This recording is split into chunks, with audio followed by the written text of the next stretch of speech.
presentato a Montagnana uno studio socio-economico commissionato alla CGIA di Mestre dalla Camera di Commercio di Padova in collaborazione con la Regione Veneto per analizzare il tessuto produttivo e le prospettive di sviluppo della Bassa Padovana. Serve un patto territoriale per il lavoro, serve un patto con l'università per innestare qui scienza e conoscenza e ricerca, serve una diversa visione, bisogna ripartire dal territorio, serve a mio avviso anche avere un unico centro che porti in questo territorio fondi straordinari, regionali, europei, statali, che ce ne sono tanti, basta andarli a prendere. Un'area della provincia di Padova che più di altre ha subito la crisi, lo dicono i dati presentati.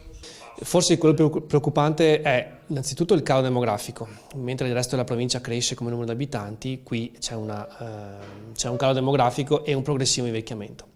L'altro riguarda il mercato del lavoro, che in questi anni il tasso di disoccupazione è passato dal 4% al 12%.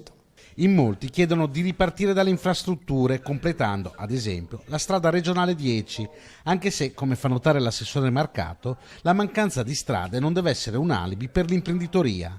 Ripartire dunque dal territorio. Come abbiamo visto ha una vocazione a carattere agricolo, pertanto l'attenzione al mondo dell'agricoltura deve essere importante per l'economia che va a sviluppare legata ai prodotti del territorio. Lo studio presentato oggi deve essere un punto di partenza per trovare soluzioni a breve termine.